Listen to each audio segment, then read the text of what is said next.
আসসালামু আলাইকুম ওয়া রাহমাতুল্লাহি ওয়া বারাকাতুহু। আজকে আমরা আলোচনা করব লাইলাতুল কদরের রাত। এই রাত 1000 রাত অপেক্ষা উত্তম। এই রাত মানুষের ভাগ্যে কয়টা জুটে?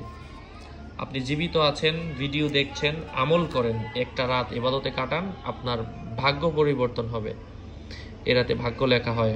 এটা এই যে দেখেন লেখা আছে সুনানে তিরমিজি, ইবনে মাজাহ, মুসনাদে আহমদ, হাদিস নাম্বার, মেশকাত সবকিছু দেওয়া আছে। কদরের রাত্রে রাসূল সাল্লাল্লাহু আলাইহি ওয়াসাল্লাম আয়েশা রাদিয়াল্লাহু তাআলা আনহাকে এই দোয়া পড়তে বলেছিলেন।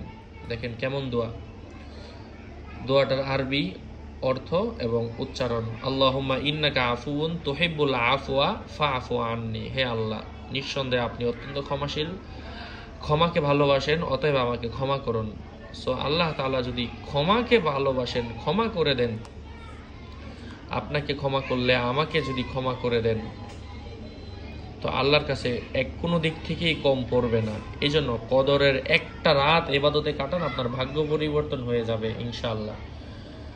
কোরআনে কারীমের মধ্যে এসেছে লাইলাতুল কদরি খায়রুম মিন আলফি শাহরিন তানাজ্জালুল মালাইকাতু ওয়ার রূহু ফিহা বিইজনি রাব্বিহিম। আল্লাহর পক্ষ থেকে বিভিন্ন আদেশ নিষেধ এই রাতে নামে, এই রাতে ফেরেশতারা নামে। একবারে ফজর উদিত হওয়া পর্যন্ত আল্লাহ তাআলার বান্দারা আপনার কাছে দোয়া করবে।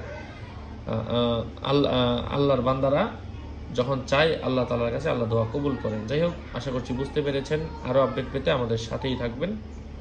রমজানের বিষয়ে আরও অনেক মাসলা আমাদের চ্যানেলে দেওয়া, সেগুলোও দেখবেন।